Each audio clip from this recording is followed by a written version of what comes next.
their lane isn't weak by any stretch of the imagination, right? Like, it's a Sven Enchantress. That is not weak at all. All right, let us see. First game here for the road to the international. Very exciting stuff. 1W, how are they going to be able to perform up against the Giants on Gaimin Gladiators? See, nothing too surprising. Respect's going to be able to get out of the map, and Yeah. I'm just going to say maybe drop an observer, but he's got double sentry, so no early stuff going on. Maybe a late smoke from Gaming. Solid info. Big tree. Just scouts out 5 heroes. It's scouting out 5 heroes. Respect was also making sure, sorry, not Respect. Chira Jr. was also making sure to just walk it barely underneath the tower range to scout out if there were any observer wards there. So nice little micro, didn't end up giving up anything. And Quinn eventually is going to be able to pop down an observer ward on the 1W side of the map.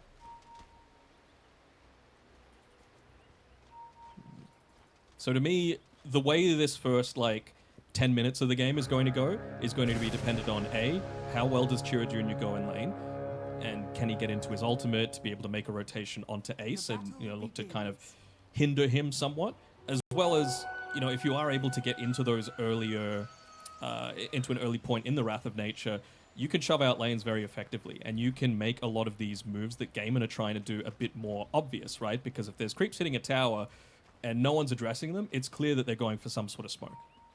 Okay. Well, eyes on Chira Jr. and how this Nature's Prophet is going to be able to go. He's already got the treads leveled up, queued up. And you see how this Ironwood Tree is able to perform. What do we think of the Queen of Pain as well? Did get some slight buffs in regards to, I think it was the Fassive. I don't even know. Masochist, I think. So how do we feel like this hero is currently in the meta? I've seen some other people try and experiment a little bit with pubs, feeling like it might be a little bit more viable.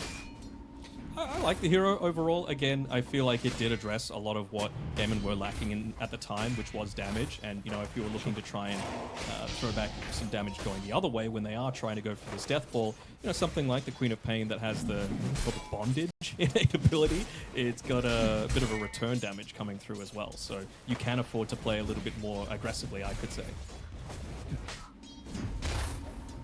Top lane, of course, with Sellers. Chen, how do we feel about this as well? He's gone for the Seder convert. Is this... Do we feel like there's many that he could have chosen for? Or at the moment, Chen, is there only kind of a couple, or this one in particular that you can go for? I like this one in particular, just because it's going to make spamming out your abilities a whole lot easier with that mana regeneration. Also, going up against Sweden Strong, you just want to be mana burning the Weaver, because if it's a support Weaver without mana, not really doing all that much. The change to making his level 2 incredibly busted, right? Having Geminate Attack and Swarm and Shakuchi was way too good previously. So now that you don't get all 3 at level 2, if he's got no mana, then you're feeling pretty happy. Lastly, bottom lane, we see a bit of a brawl going between Respect and Tofu. Would you say this is a little bit more favored for the Enchantress? No, it seems like sometimes Rubik can have a bit of a difficulty with trading versus especially supports that have some way to be able to get a summon. Yeah, not even just the summon, right? But also just the heal that you get off the back of it as well, right? The reduced damage coming, of course, through the Fade Bolt isn't going to be quite as impactful anymore. So I think, in general, both teams are going to be pretty happy with just sitting back and farming. My eyes are really just on this mid lane. Like I said, Chira Jr.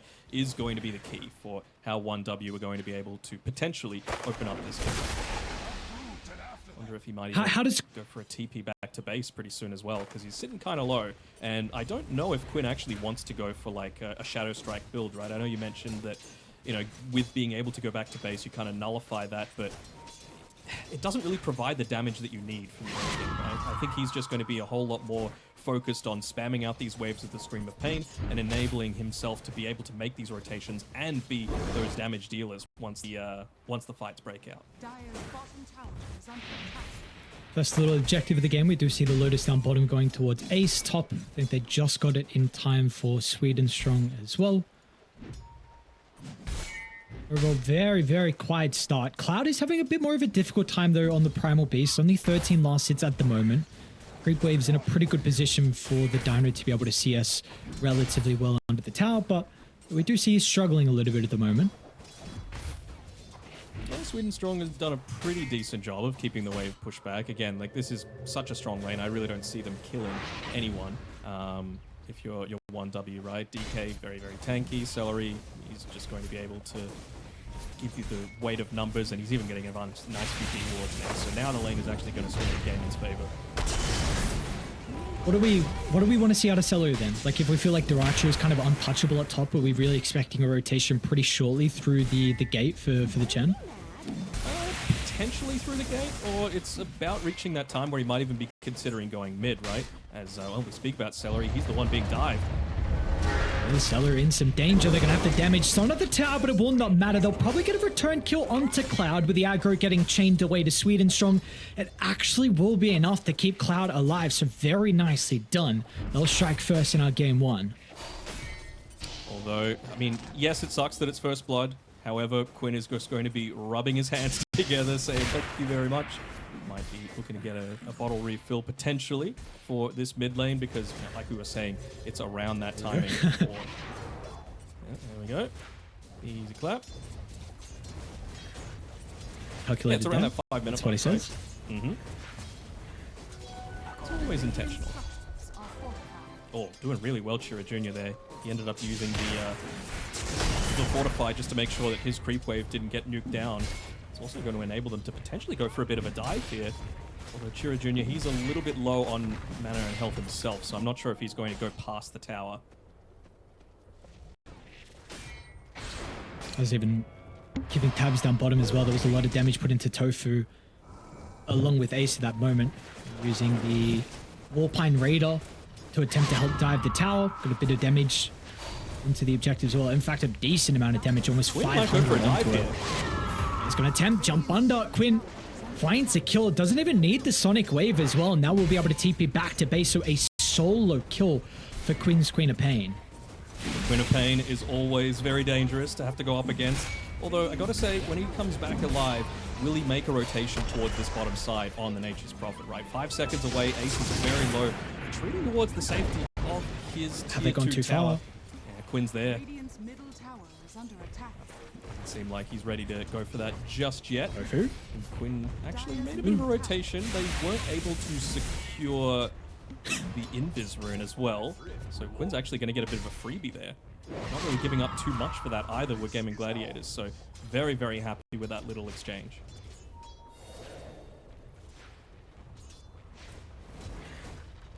See what he can do with the Invis if there's anything crazy. Still, of course, has Sonic Wave, and we do see Celery hang around the lane.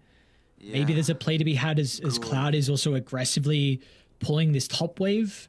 They were starting to ping him out. Don't know if there's going to be a potential for that, but we have seen so far, though, 1W, we're really trying to put a lot of pressure onto this bottom lane on Gaimin Gladiators, again, using the Enchantress creeps to dive, so maybe there is that potential, like you're saying, because we still yet to see Chira Jr. move to another lane with the teleport, so maybe he'll go bottom, but we'll have to keep our attention on what they want to do next. They got to be very mindful as well. Again, I'm just going to keep harping on about this Nature's Prophet, right? Like, might be using the Wrath of Nature, shoves in the lanes, and could potentially free up a time for him to TP in towards that Wisdom Rune. It's just coming up in 30 seconds or so, and someone's going to need to, deal with creeps hitting the towers or, kills being achieved just ahead of them, because Tofu and Ace, they're a little squishy right now, although they do have the movement speed coming out to them very shortly. Boots finished off for Tofu and Treads for Ace.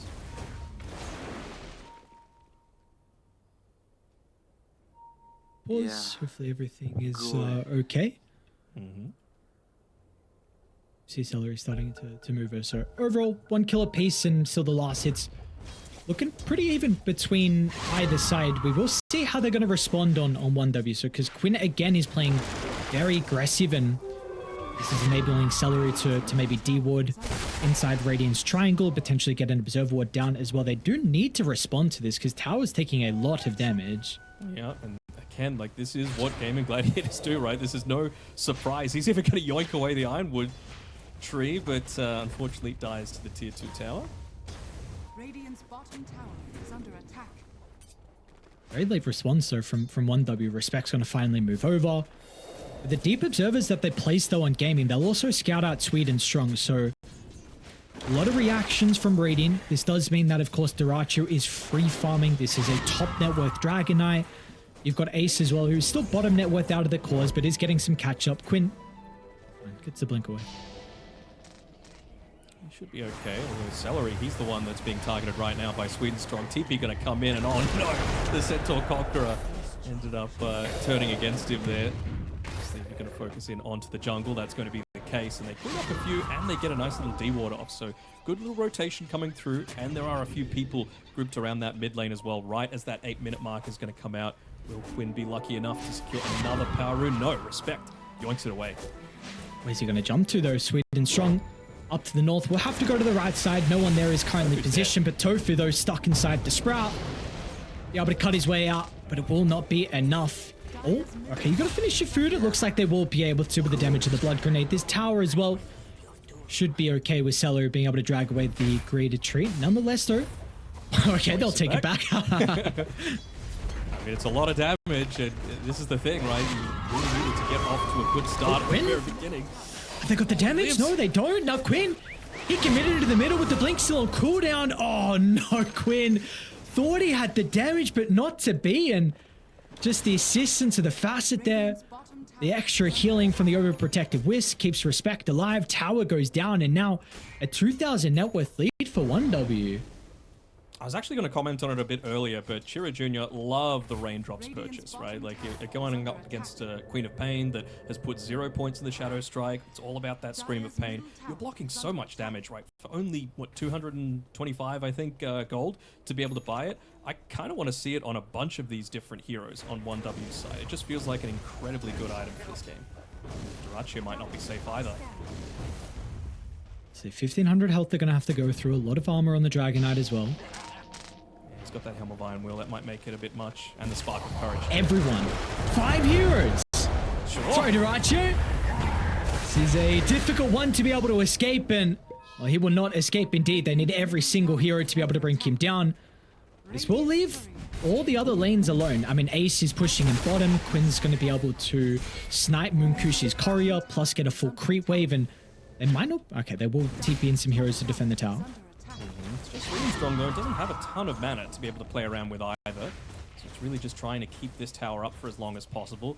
They're going to be once again hoping for a rune up on the top side, and they're going to get it. So Cloud DD rune should be going his way. So they've been able to protect a lot of their real estate. They've gotten a bunch of kills. They've taken 2 tier 1 towers. They're basically playing the Gaimin Gladiators strategy right now on 1W. This is a team that has clearly done their homework. Shout out to Achilles, their coach.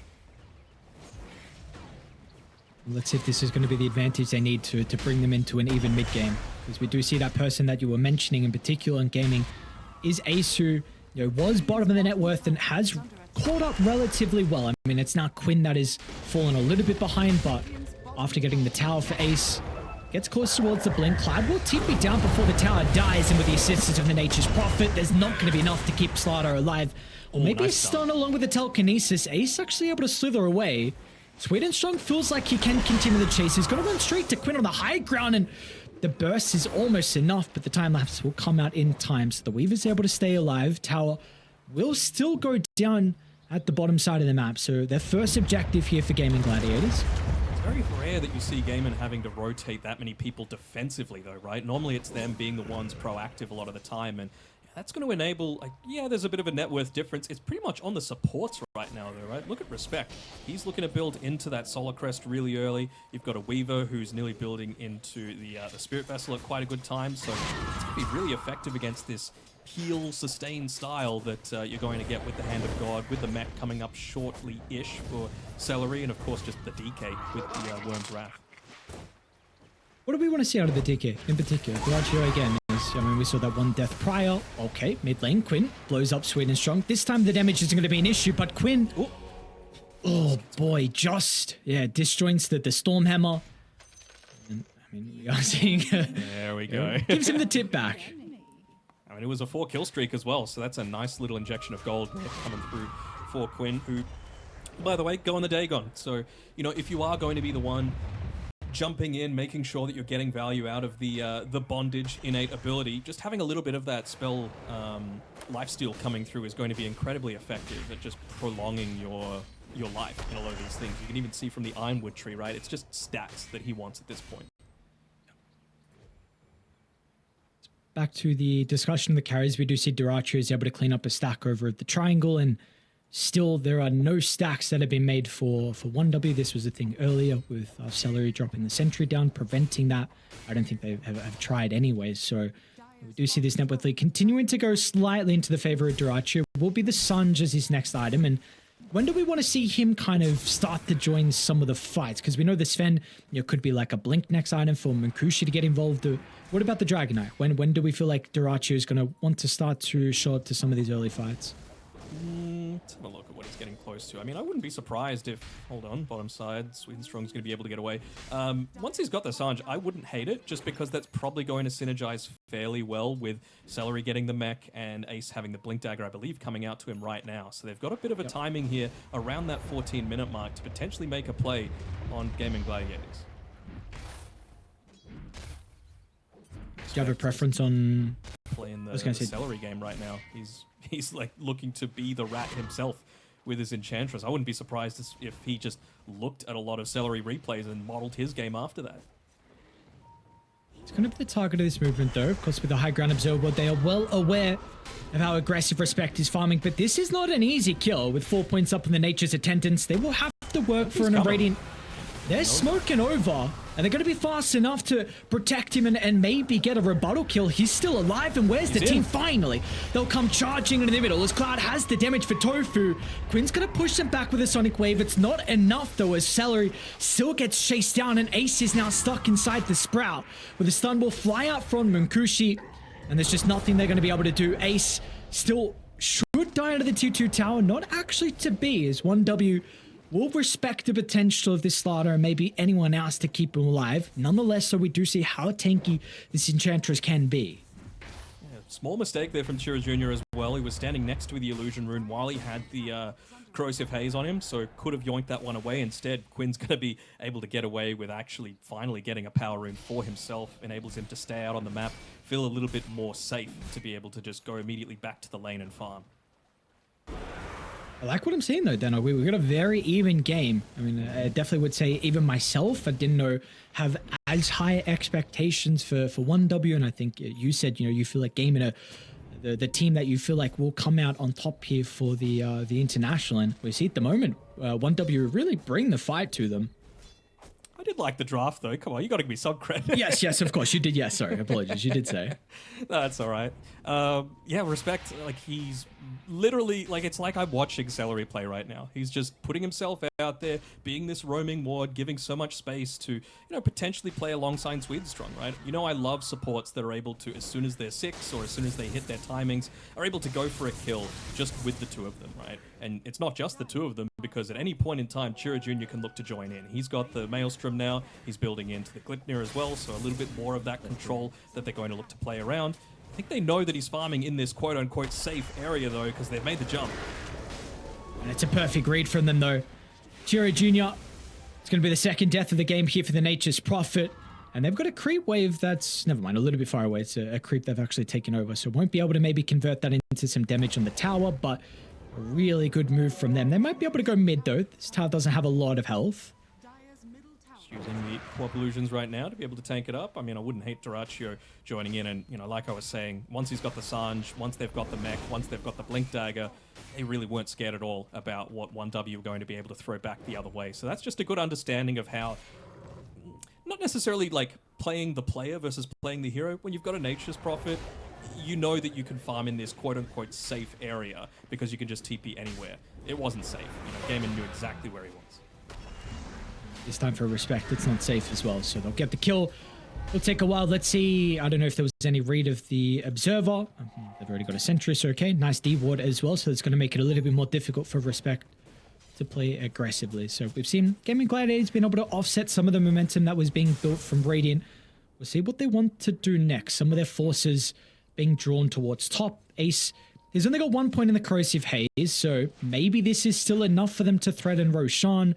We do see them sticking around. In fact, they're going to go down bottom once again. Right after their ward just got de-warded as well, so clearly just thinking that maybe Chira Jr. is going to go back to the same well again, and they would be right. Although he's got some pretty good micro on his tree in here to be able to scout that one out before it reaches him. So nicely done. Just those little plays, right? Not sending the tree in just straight to the neutral camp, using it as that extra scouting potential. He's dead if not for that. Needs to continue to stay alive because at the moment, close towards a Gleipnir, but still bottom net worth. I mean, still it's very even between everyone. So a team fight victory and they could pole vault themselves up towards the top. We are going to see a fight occur around top. Finally, Munkushi's feeling ready to go. They're running to Daracha, who maybe isn't the primary target. 2,600 health. Ooh. This is not an easy kill. Chira Jr. over to the north. They'll jump in over towards Tofu. They want to deal with the Rubik and turn to Ace next with the blink up shortly. We'll be able to jump down to the low ground. It looks like the TP will be successful, but they should be able to. God Strength activated with Chira Jr. here as well. It doesn't seem like there's going to be a response from Gaimin Gladiators. So they were the team that wanted to fight into this objective, but it's going to be 1W that actually get the first ages of the game by the looks of it. They were so close to being able to claim more, right? Went for the Sven stun onto the small camp just to try and get that splash stun onto the Dyrachio DK, but not quite able to claim it. But I think they're going to be very, very happy to secure Roshan. Can't they fight now? No God Strength. You might be able to force the issue. Someone's able to catch them though. Chira Jr.'s going to look for a TP out. That's a nice spot. Dyrachio won't scout him out. They've got vision, however, from Sweet and Strong with the time lapse already used. They'll at least get the kill onto the Weaver, which is a consolation prize, and probably this tower as well. Okay, yeah. 1 kill, 1 tower. Feels okay, right? It doesn't feel amazing. I actually wonder if Gaimin might consider just sticking around here, you know, farming a few ancient camps and prepping for that Tormentor. It's only coming up in about a minute or so. You know, it's going to take them so long to be able to get down to Chira Jr. to try and go for a kill here. So they've planted their flags. Respect. They're gone straight. They're looking to try and target down Dyrachio. Cloud once again with a charge through. This time do they have the damage? But the Hand of God's going to come out. Salary's falling low. They haven't addressed Quinn with the Queen of Pain untouched at the moment. Finally, the Pulverize is going to be there. Quinn's in some danger. Can he get the blink away over to the high ground? Quinn tries to escape. This is giving Dyrachio now some moments to be able to right-click down some of the heroes. With Chira Jr. gone, has Munkushi got the damage? Finally, God Strength is back online. They'll be able to close the distance onto Ace on the high ground, but the Slaughter only has Tofu nearby, but Tofu will snipe the Aegis. Ace surviving for much longer than expected, but he will still be killed off nonetheless inside the river. So a 2 for 2 if you include the Aegis. Not too bad, all things considering. The Munkushi didn't have God Strength for pretty much that full duration of the fight. I think the other thing as well is that you didn't finish your food with Celery. He got away on about 50 HP and he was able to cast Divine Favor 3 times in that fight. So providing 6 regen per second, 20 armor to a lot of these targets that you're trying to go on. And when you consider it's, you know, a Nature's Prophet, pretty much exclusively right click. Weaver, not that strong right click right now, but a Sven absolutely, without the God Strength, is going to nullify a whole bunch of that damage. So the fact that they were able to get away with like a relatively even kill exchange there, I think it's not bad for 1 win, but again, I feel like it's been the case this game that it just could have been so much better. A lot of almosts coming through for me. Yeah, we're seeing inside this replay in particular how difficult Chira Jr., his role is inside the team fights. It's very hard for you to position yourself in the Nature's Prophet. You TP into the middle, all of a sudden you've got a Slaughter jumping on top of you, you've got the Queen of Pain burst damage, you're the DK up in your face as well, and we are seeing he have some, there's a couple deaths in a row now inside some of these team fights, so we'll see if he's going to be able to continue to have some success as the game goes on. For him actually, even in particular, how should he be taking this fight? Should he be TPing last on the outskirts? Do we want to continue to see him TP in so aggressively? I think you can, just because you are building into a lot of stuff that's going to be able to protect him, right? Like you've got the Solar Crest now on Respect, so that's going to provide a whole lot of additional safety. You know, you're building into a Hurricane Pike for yourself. So again, just being able to, like, he was caught inside of his own Sprout that time by Tofu, I think, in that previous engagement. So just to be able to get out of a few of these things yourself is going to be such a big deal for him. I think with the Glipnir, with the even just the Dragonlance provides a whole lot of extra survivability. Is Munkushi here though? No, should be fine. Oh, he has it. Okay, now they're all funneling towards top as well for 1W, so this should be a tier 2 tower that's going to go their way. Meanwhile, Gaimin Gladiators have some heroes on the opposite side of the map who will get the Tormentor, but we'll see without their forces kind of nearby to protect it. I think this should go down after the glyph.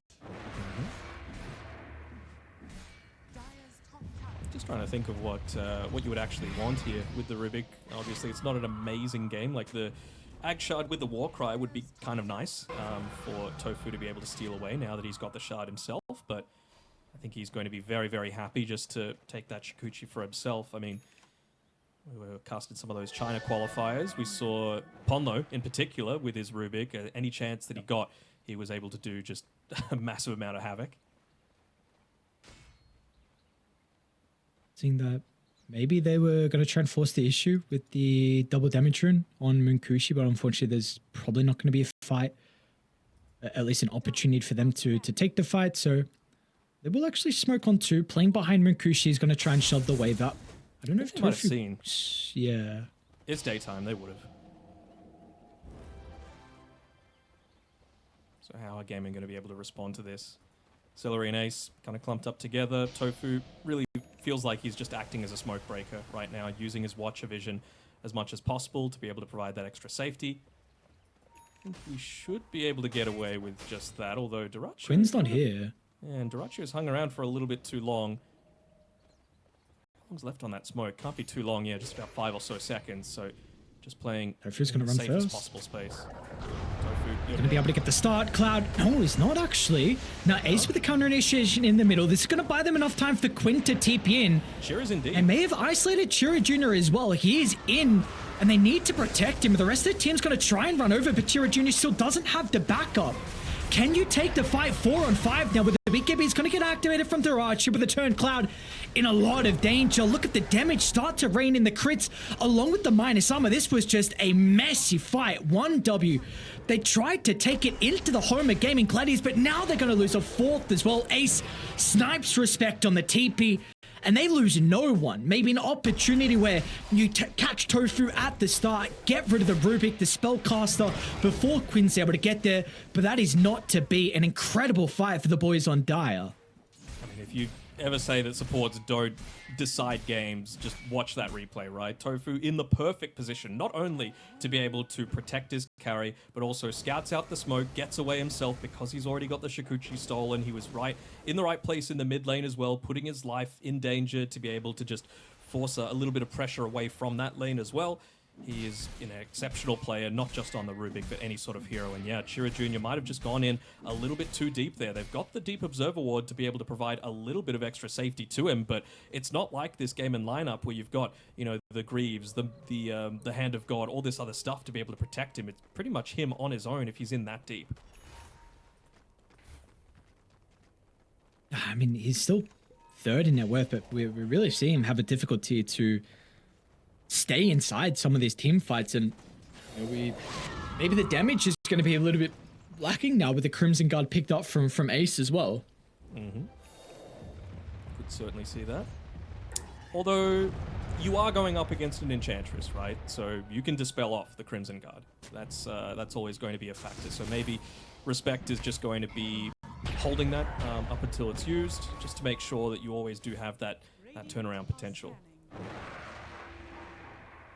Same game in their slight net worth lead go their way, about up to 4,000, which is actually the largest lead we've had so far. Mid lane, Cloud maybe gives them an opportunity. Crimson Guard still yet to be activated, but the team late to actually move over, so there will be no fight had. They're still sticking around bottom, and Kushi didn't want to join them either with Chira Jr. as well, so a big opportunity. Mid pushed in, top pushed in. Maybe some objectives to be had. Duracho with that level 20 is really ready to go.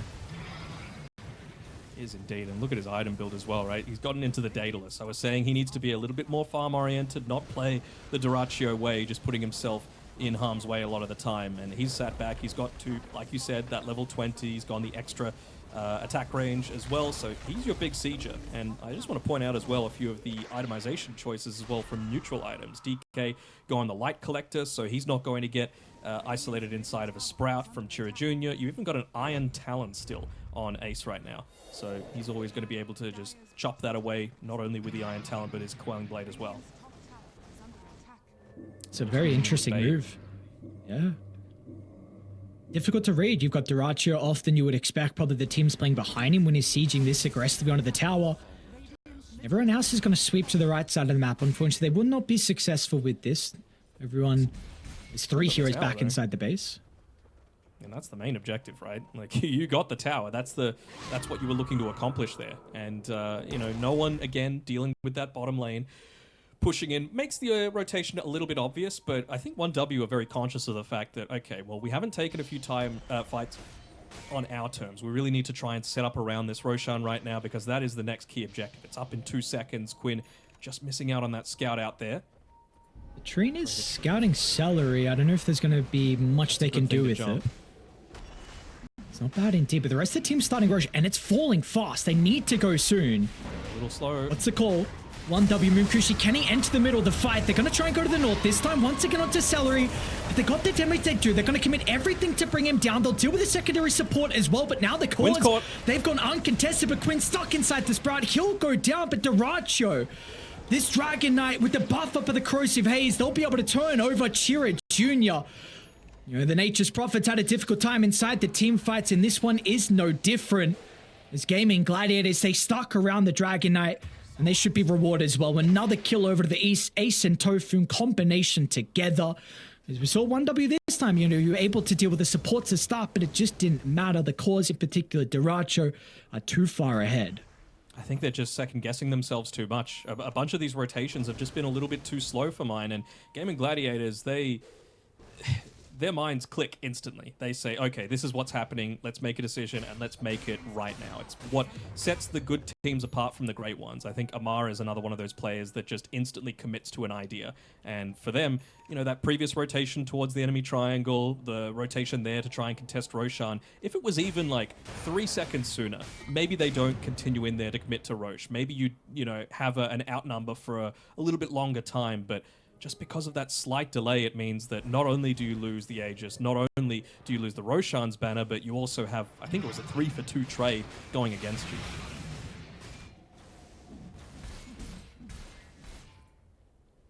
So there's momentum really starting to build for GG.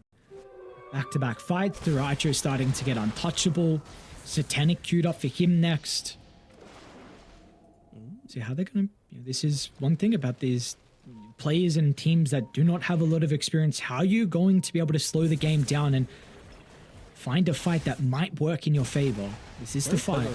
Very clever by Celery as well, though. He was farming the camp inside of the 1W triangle and made sure to keep that Sato Banisher there. He wants to be able to get rid of that Crimson Guard if Cloud ends up popping it to try and survive himself. Natal? It's just gone. River Quinn? Be able to get rid of the shield rune. Quinn's in a lot of danger, man. Look at this. All right.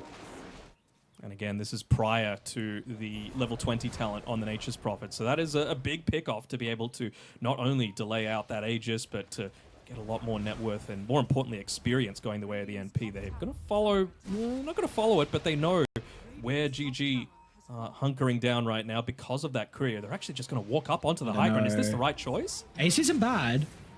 He's going to be able to get the blink away, though. And like you said, is this the right choice now? Because look at Duracho's position on the high ground, giving them all the information. Munkushi assassinates Tofu. They want to just completely avoid Duracho.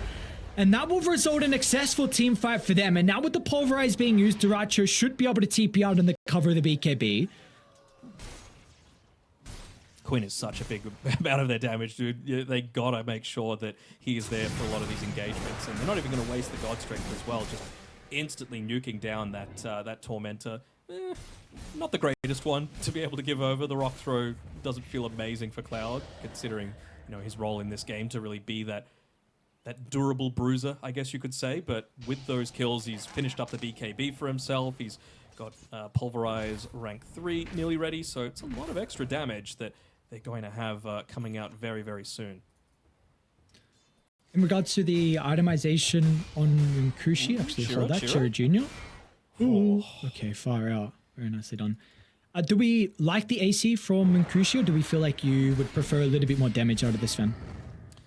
Well, Chira Jr. actually had it queued up for the longest time, and I think he's just switched into the BKB very recently. I'm sure that's probably a discussion that they're having live right now. Like, is this something that we need to give to him? Is this something that Munkushi needs? Because he's not really short on durability himself, right, as the Sven. You know, you can pop the Warcry, you can be A-OK. But For the Nature's Prophet, I'm feeling a little bit more anxious about that sort of thing, right? It's not the old NP where the teleport, gave you a bunch of damage and then converted into armor. It's just a flat 250 barrier, which is nothing at this stage of the game.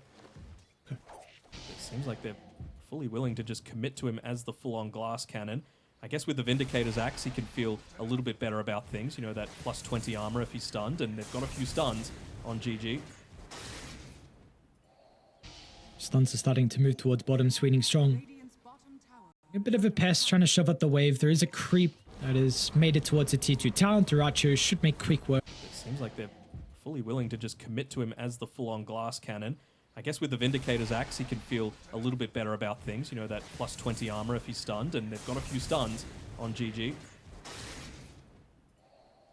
Stuns are starting to move towards bottom, Sweden strong. Radiant's bottom tower. A bit of a pest trying to shove up the wave. There is a creep that has made it towards the T2 tower. Duracho should make quick work of this objective. Still have ages for another 10 seconds, which will result in that last outer tower going their way.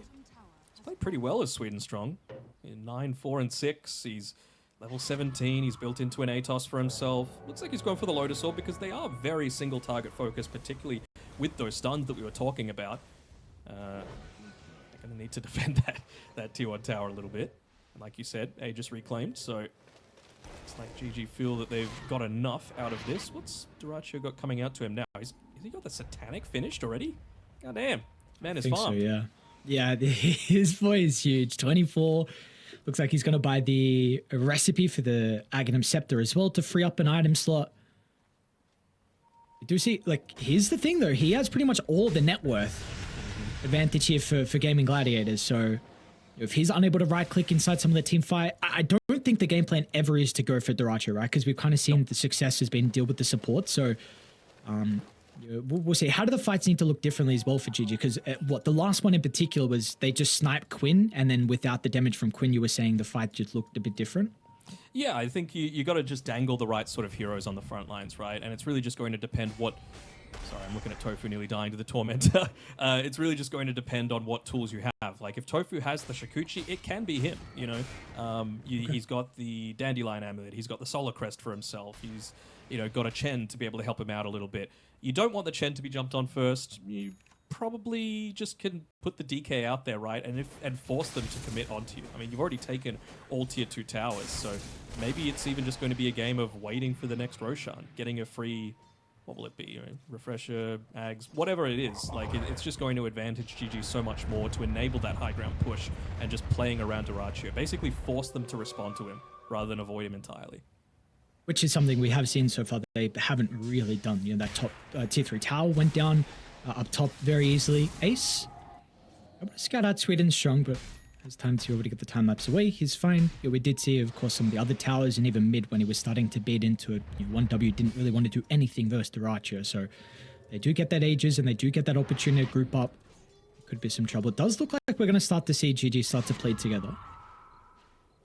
I mean, they're just trying to buff up Duracho as much as possible now, right? Like you said, basically all of the net worth is on him, but who cares, He hasn't gone for the AoE Dragon Tail just because 1W... Cloud mid lane tried to try and kill the wave, and now he's in a lot of trouble.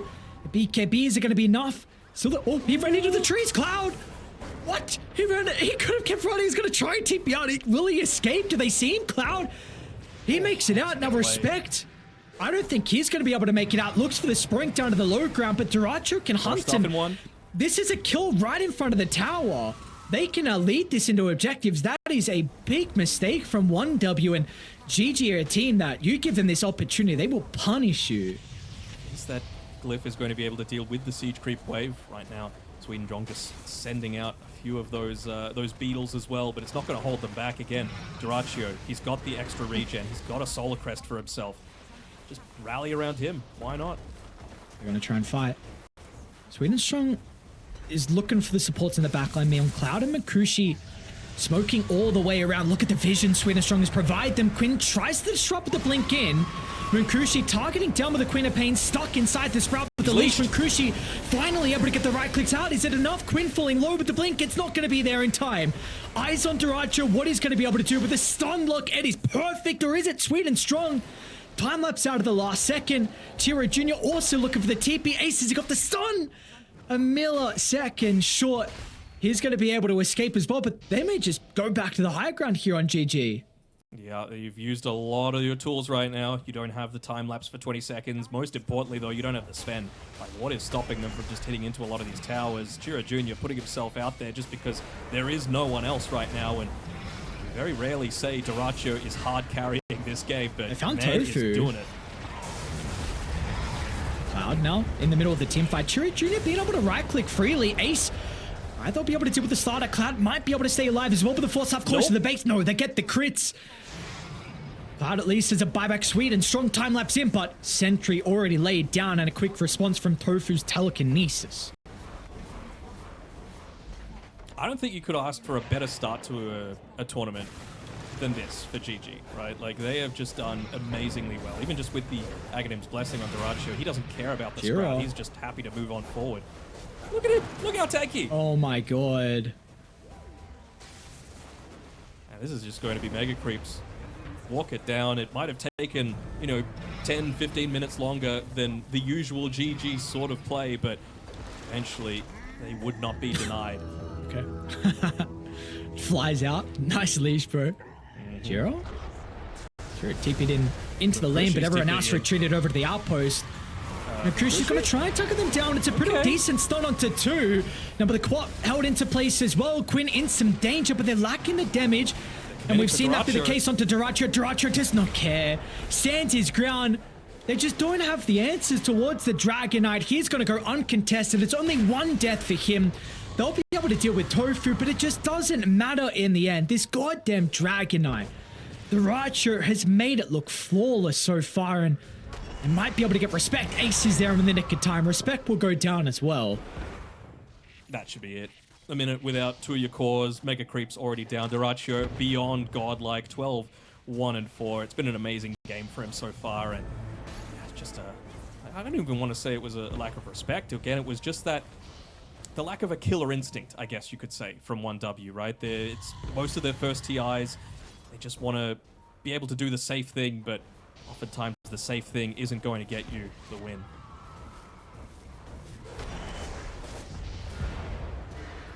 Fortunately, it is not. Play things out, but it's not going to matter. A matter of 30 seconds to be able to secure it all. They just want to, feels like, have a bit of a party here. Dyrachyo's feeling himself a little bit. He doesn't want to hit towers. He wants to kill people. He feels unkillable. Look at Ace. Okay, he was hitting the T4 tower. I wanted to jump in, enjoy the fun, but the G's going to be dropped as well. So, yeah, GG going to be able to take game one. They had to work for it in the end. 39 minutes, and it's a relatively early victory, all things considering, but this game was very, very close, and 1W. Tofu goes for, is he going to be a tiny bit greedier himself? Is he going to, instead of pursuing that like Solar Crest Tranquils build that he usually goes, maybe it is going to be like could probably still Tranquils into like a Boots of Bearing, but then beyond that go into a Glipnir for himself or something like that, just to provide that little bit of extra control. I've seen the consistent kind of thing of the position 4 is always looking for this greedy playstyle. So yeah, we'll see what the call will be from Tofu once again. We saw previously 1W was not a kind of delayed smoke. That's what Gaimin Gladiators did. This time, both sides will go for a later smoke outside the base. 30 seconds to battle. Tends to be a bit of a trend in recent times, the later smoke. Just be able to potentially catch people out off guard. It's hard to tell, right? Because you need to kind of adapt to what other people are doing, and then they adapt to what you're doing. It's just this big merry-go-round, so a lot of the time you just need to do something random and it'll work out. Just a couple of tips back and forth. I was checking to see if anything had happened, but it's going to be the case. It looks like they'll be a little bit too late for the bounties. Okay, Dyrachyo. This is what I'm talking about, right? Like, that is level 1, not even level 2. That's the period where they're going to look to try and get a little bit more active on the 1W side. Dyrachyo was able to get the bounty rune, though, so a little bit of a gold bonus going his way. Went the seed money as well. So I think he might already have boots coming out to him. Yeah, he really just wants to make sure that his positioning is always on point in this lane. That's how scared they are of the kill threat coming from this Enigma Marcy combo. See, Tofu and Respect going at it. We saw previously Respect was able to have a pretty nice time up against the Rubik in regards to harass. Maybe this time might be a little bit more different with the headshot procs from Tofu that has gone early, along with, a lot of stats as well with the sniper. Again, this is one of those ones where does he go into a bit more of that brawling style to make sure that he doesn't get out-traded by the Enchantress? Because not many heroes can out-trade with an Enchantress. You've got to either like outrange or just out-damage her. She's going to out-sustain you. Is this a kill lane as well for 1W? Like you were saying, the Razor into the melee, but is this a lane that you feel like they should be too concerned? Because maybe the X can disrupt the Razor running you down and along with the Shrapnel slow as well? Yeah, no, I don't really think that they should be able to get too many kills up on this top side. They might try onto Ace up here, and they will. Hanging on to him here with the static link, with the grenade. Enough to take him out, though. Not so much. He's got the Admiral's rum onto himself. Okay, so takes up a lot of damage, has a couple of tangos, but still, with the hard camp pull from Tofu, this is going to keep the wave very close to the tower, so Ace is going to be pretty happy. Let's take a look at how some of the other lanes are shaping up as well at the moment. Mid, Chira Jr. playing with the Primal Beast this time into Quinn's Wind Ranger. And it looks like Quinn's off to a pretty good start at the moment. We'll see how the Dino looks to fare, though. Definitely a hero that's able to make some easy rotations across the map. Sure, but I think you've got to be very, very careful because, most of the time it's Quinn that's like the win condition coming through from Gaimin Gladiators, right? It's adjusted a little bit with the Lesh nerfs and all that sort of stuff, but he still very much is. And I don't think you can leave the lane all that much just because he's going to get far too far ahead if you do so. Right now he's already opened up like at the end of this creep wave, probably like a 200, maybe even 300 net worth lead from Chira Jr. just 3 minutes in. Yeah, we see bottom. Duracho's having a really good time as well. 16-3, so dual breath along with the acid spray. A bit of an issue here depending on where the Eidolons are already getting stacks as well inside the jungle. So we'll see how 1W are going to be able to contest this. Unfortunately, it doesn't get this third stack onto the medium camp, but that's how you know he's a carry, again, not a support. Yeah. Hey, at least he's trying though. I respect it. Celery should be fine. No Eidolons here for Cloud. Duracho's actually going to try and run down Cloud. With the concoction charged up, they're going to be able to drop the acid spray as well. They got the damage just by himself on Duracho. Sweden Strong was doing a good job to push away Celery. So they didn't have that extra little dispel, so right click to be able to bring down the Enigma. Another round of the concoction though. Sweden Strong tries to jump in to stop the concoction, but it's not going to matter. Duracho strikes first, and now they're going to turn. Celery can stand his ground with the power of the dual breath. That's level 2, and that will result in a secondary kill. Duracho's just he's just standing in front of the tower. He's mocking them at the moment. Sure, he wants to drag not? the wave. Okay, maybe that's what he's doing. Sure. I mean, they're finding it hard to just walk into the waves a lot of the time, but if there's no wave there, it's a whole lot easier. Tofu's on this top side. Whoa, nice torrent coming through though, but there's the power of the rotations coming through from Chira Jr. Yeah, I was a little surprised there. I really thought that Sweden Strong might have been able to get a dispose onto the Alchemist as he was kind of near the tier 1 tower, both enabling Cloud to get away as well as potentially a little bit of damage there. So small misplay coming through, but that's the sort of thing that Gladiators is capable of. Again, that 2 points in the dual breath is just so oppressive against all of these different units, against two heroes that, again, need to kind of get up amongst it to get a lot of their effectiveness in. Oh, they really need this rotation to work from Respect, but the creep he took over is stuck inside the camp. Oh, no. So now it's going to pop out, and Sweden Strong tries to chase some Couriers, but yeah, exactly right. They're going to see him, and the lane that was starting really well for GG, you try and bring a support over to maybe offset this advantage, but it will not work out. So some time wasted. Duracho TP's away, and he's fine. All that time, Chira Jr. rotated. He got the kill onto Tofu on the top side, but Quinn has no cares in the world right now. He's nearly level 6. He's got 400 more net worth. He's looking to scale quite nicely for himself. And again, it feels like these are heroes that can be at very different areas of the team fight. And if you consider how Marcy does her damage, how Razor does his damage, how Primal does his damage, it puts so much pressure onto Cloud able to get they're all coming. Okay, top lane, Daracha and Seller are going to come through the portal, and maybe they'd expect one person to come through, but not a second, as well as Daracho. And now they're going to turn to Respect. Sweet and Strong unable to really do too much, and Gaimin Gladiators on a roll now.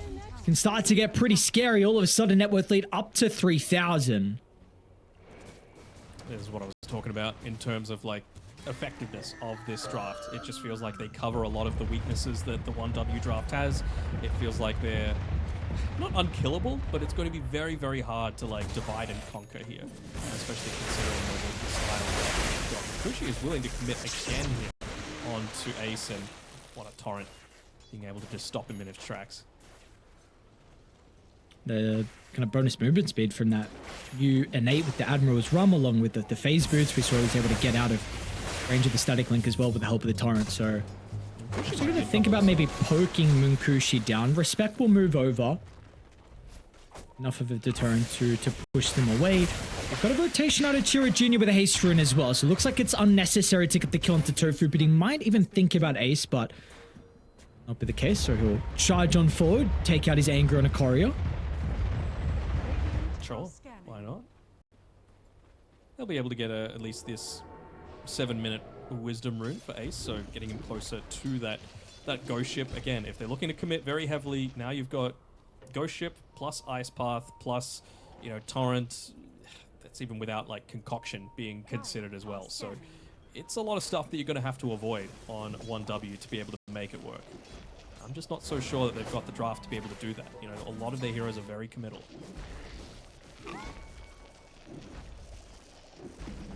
Get a first smoke of the game as well. Quinn and Tofu coming up top together, really looking to try and open up this this map a little bit, especially trying to join the lane right as that level 6 comes up as well from Ace. And well, they want to get Munkushi, but good movement there by the Razor. Just gets out underneath this tower just in time. That time it was actually 1W getting the better read of the situation. So already just from one game against Gaimin Gladiators, 1W have already like adapted themselves. I don't know, because I was looking up top, I did see on camera though that the Primal Beast rotated down bottom, and I think he took the stack away. Hold that thought, Munkushi. He dived in the tower. Power shot just going to be off the mark, and now we'll actually charge on forward with the help of Chira Jr. There's even a black hole as well as Cloud rotated in. That was before the win run though, so they're going to be relying on some body blocks. Respect gets a couple out with only 1 point in the win run. Quinn unable to escape. Sweet and Strong junks over the top into the combination of the Pulverize. They're going to have the damage to be able to bring down Quinn. Can they get anything more though? Celery, finishing blow onto the Marcy, and looks like that's all they're able to get though. So nice combination of spells and heroes together on 1W. They need everyone though to bring down those 2 heroes, and they will do so successfully though. Yeah, the important thing of course is just protecting the fish. You want to make sure that when this happens, go in, he's going to hit his timings a whole lot sooner. You can't, ends up dying to the acid spray. You can't be second guessing yourself. You know, you need to have a ton of that net worth. You need to have your own BKB so that you're not worried about being held in place. It's static link, run at the Alchemist.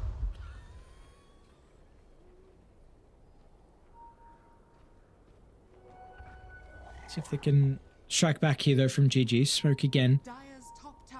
Quinn's going to be leading the charge with the double support. Celery does have the macro pyre online. Looking to try and combine with Ace, but 1W have been able to dodge this back over towards their triangle, which they are posturing on top of the stairs, and Sweet and Strong will run straight into them, give them the vision that they need, and looks like they should be okay. They didn't reveal anything. Okay, jumps to the low ground. Sweet and Strong. He's got Chira Jr. along with Respect here. So the Ranger Ranger's going to run straight into the members on 1W, but Quinn, he doesn't care.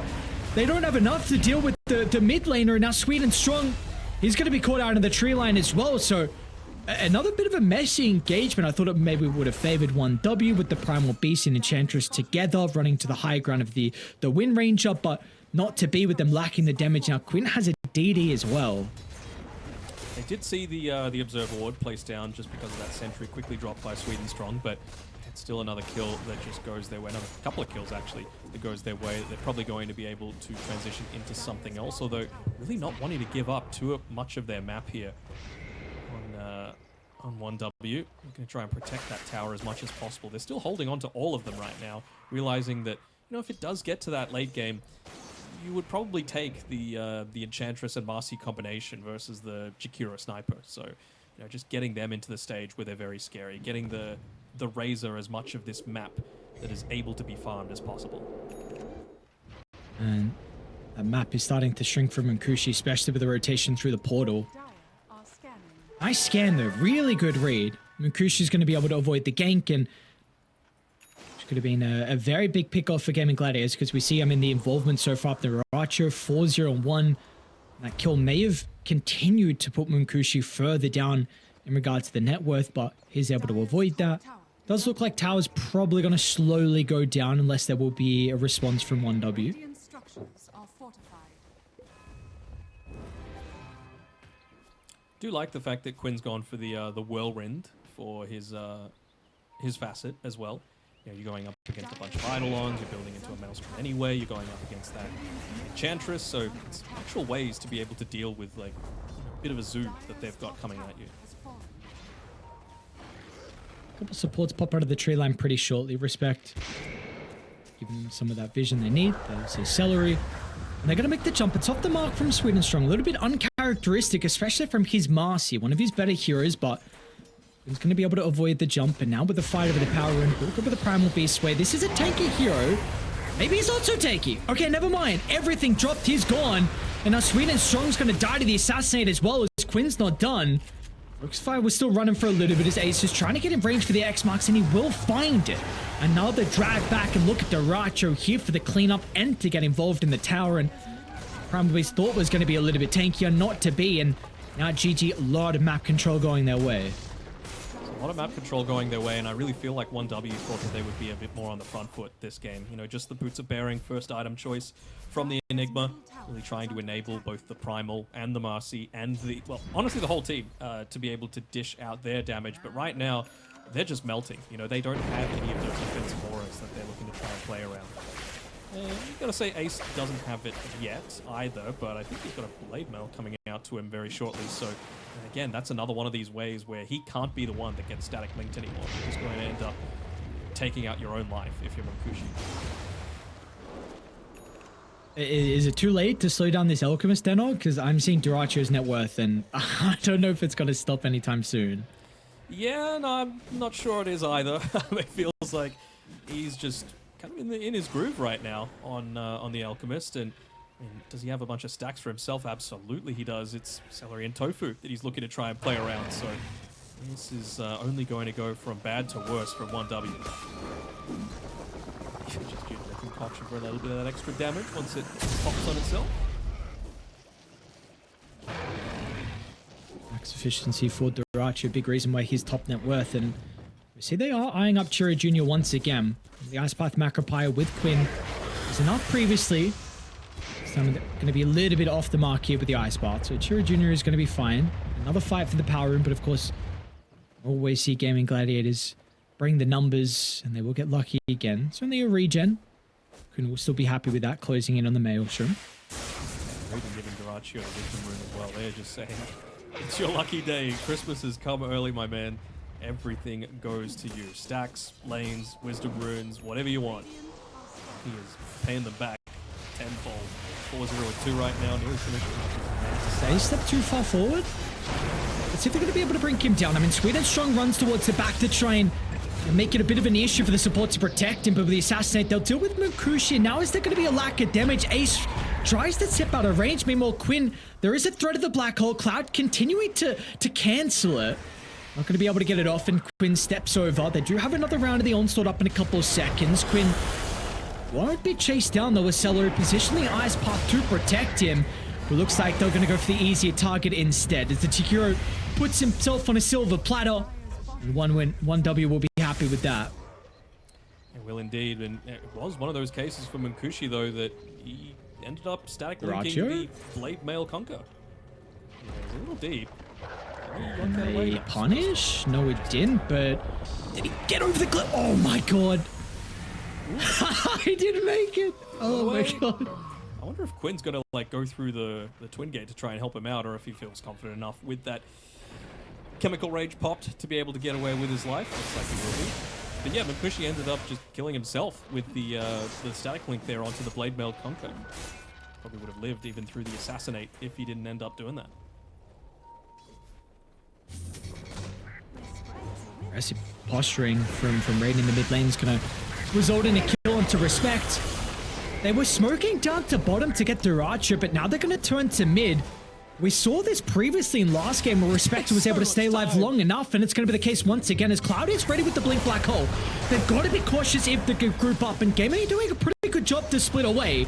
Tofu will go down to stop, but still with the damage, it's lacking. Finally, Cloud, he sees an opportunity for the Black Hole to clip onto 2, and the control is everything they need. It's going to enable Munkushi to get the damage, but it's just kills onto 2 supports. They don't get some valuable kills. Duracho is fine. He's got Chemical Rage. There's going to be a turnaround. Drag back onto Chira Jr. Duracho, another round of the concoction's going to come out in a couple of seconds. He'll try and lock onto the Primal Beast. A nice toss away from Sweet and Strong, but it's not going to matter. Duracho will find one. A snipe just missed onto Sweet and Strong, so he's going to be able to stay alive, but Concoction, it's up in a couple of seconds. Respect, he will not be someone with the same fate as the rest of his team. As Gaimin Gladiators, when you have a difficult time at being able to kill Respect, maybe that was enough to set up for the Black Hole, but we just see the damage again is lacking from them. Yeah, it's lacking, and you just saw the Delta split happening as well in the middle of that team fight, right? Gaimin Gladiators, after the Black Hole was used, it was a pretty decent one, right? Catching onto 2. I was thinking he might look to try and prioritize Quinn a little bit more, but I'm just feeling like they just needed to wait for the Shackle shot to be on cooldown and then go in on everyone else.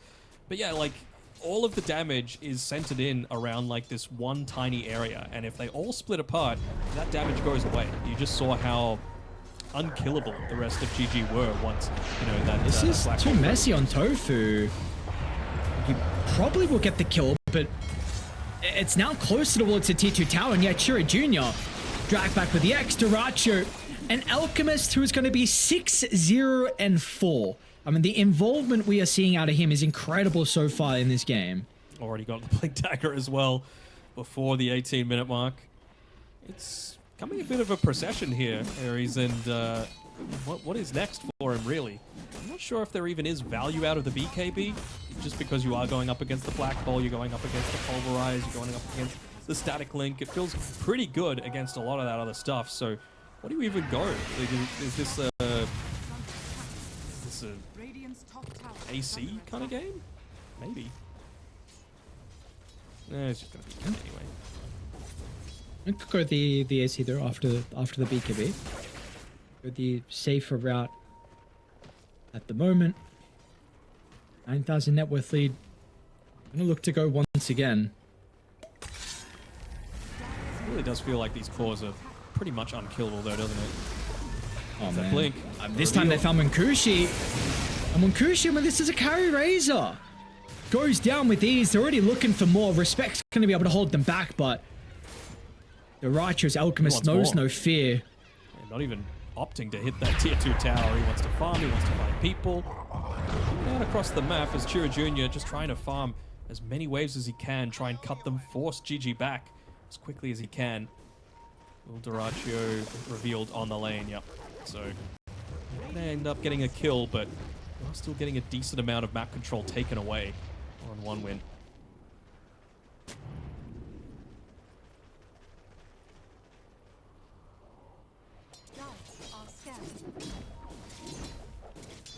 See, in this scan at least, they will have a bit of a read that someone's on the high ground. Chira Jr. does try and snipe the wave, and they already hear in response, Ace TPing down to the outpost. The Dino is being a little bit of a nuisance, but finally he'll be cut down. See what else they want to try and do on the map now. The waves are in an okay position.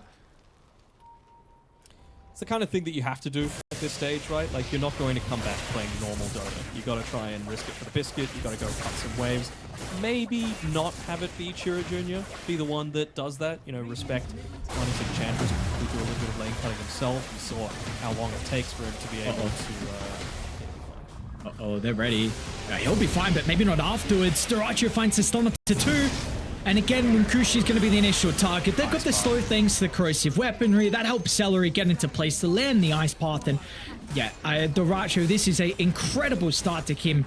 in regard to the road to the international, and honestly everyone else as well on Gaimin Gladiators. But I mean, the carry for GG is looking really goddamn good. Dire's bottom tower has fallen. It's that versatility. That's what we keep talking about, right? Gaimin have a very set way of playing, but I wouldn't say they've thrown it out the window, but they're putting a lot of teams on notice, saying, you know what, Dyrachyo, we rate him. There's a reason we've stuck with him through all the flames, through all the stuff. I mean, they've won countless tournaments, right, with this man, and I mean, he's showing them why he's one of the best carries in the world. And just taking enemy wisdom runes as well. Level 18, 21 minutes in. Dire's middle tower is under attack. That's a beast. Everyone else is keeping up with him as well. Quinn, run to Chiro Jr. We'll have to activate the BKB to try and mitigate some of the damage out of the blade mail. Are scanning. Chiro Jr. not going to be able to escape. You see Quinn making sure he holds onto the shackle to stop the charge away. We'll use it now with the rest of the team coming nearby. And over to the right side, Munkushi. Again, it's Dyrachyo and Celery in combination together. They're going to be able to run into the Razor. It's a godlike streak for Dyrachyo. Is he going to stop? Why? Who's going to stop him? The damage is all gone. They're dead for another 25 seconds. Man. Oh, man. There is no reason for this man to stop. He could just set up shop inside of the 1W base. They do have a glyph available still, but that would be their last glyph. Wouldn't enable them to protect their high ground if they did pop it. So probably going to hold on to it for now. Hope for a fight to eventuate around that high ground push. GG though. At any point they could just go down bottom, go for Roshan. I could certainly see them giving that one over to Quinn just to enable him to also be a menace. And this is kind of what I was talking about with the committal heroes, right? It feels like you need to put yourself at so much risk to get any sort of farm or to participate in any sort of team fights on 1W, whereas not really the case on Gaimin Gladiators, right? Jakiro backline, Sniper backline. Conker can get in amongst it, but he can do a ton from the backline as well. Same sort of thing with Quinn. It's really only Dyrachyo who is just a bigger farm that is putting himself in any sort of danger. Yep. He's put himself in the perfect position, so. And again, down bottom, Dyrachyo's going to jump. Cloud's going to be there instantly to respond with the black hole, but if they got the damage though, with the chemical rage use, BKB's going to be activated afterwards, and Dyrachyo's fine. He can shrug it off. Quinn maybe not so much, but Kushi finally is able to showcase what the Razor can output. But now with a response to the rest of the team, they're going to be there to make amends of Quinn's death. And like you said, with Dyrachyo still alive, they're going to be able to catch up to respect as he was trying to escape inside the lane. Just snipe him, Tofu. You know you want to, but they're not even going to need it. Just that damage coming through from the rest of the boys, able to do it, and now they know that there's no black hole. Now they know there's no real danger of going up onto that high ground, right? They've still got the glyph, but they're looking to try and push in multiple waves at once. If they end up popping the glyph here, you can just rotate down bottom. You're still going to have a creep wave to be able to play around with. You could even just stick here too, but they've got the outpost taken as well, so just 10 seconds away from Quinn being able to TP in and join the rest of the boys. This is the Gaimin Gladiators that I expected to see.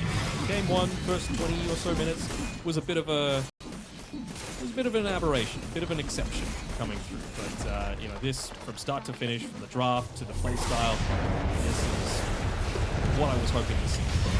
They're gonna try. Chemical Rage about to expire with the BKB on cooldown as well. Munkushi's starting to steal a lot of damage and need a way to stop Dyrachyo from escaping. The boat's gonna come crashing down, and now with the run buff, Dyrachyo, he's fine. They do not have the damage, and now soon they're not going to have the numbers as well. Munkushi caught outside the base. Dyrachyo jumping back in. There's nothing he needs to fear. He felt pretty low. Maybe they were just baiting the charge out from Chiro Jr. He holds the BKB to the last second. He's going to be fine. The run buff keeps him alive. Now down goes the Dino as well. 0 casualties for Gaimin Gladiators, and they can walk back up the high ground for the melee barracks.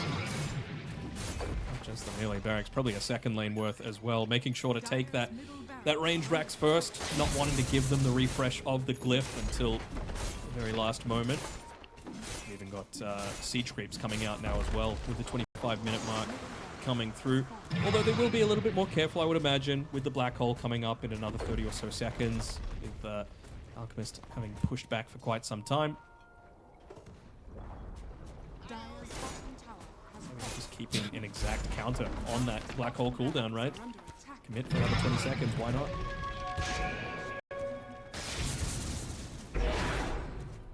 It's not a bad rune for Tofu. Just even under a quarter health and mana and gets a regen. It's going to be able to connect with the team again. There will be no fight to be had. Looks like they're going to completely sack this bottom side of the map. Oh, that would be And they're a actually disaster. starting to... Did they see him? They saw him. Chira Jr. Oh, okay. So charges over the map and might be forced to use the BKB, but he's able to duck into the trees. Very close to the dino going down. Tofu nearly sniped Cloud's pipe as well. It had the Ring of Tarask on it. But thankfully, he was playing with a Marcy, so all Courier's having that one extra health.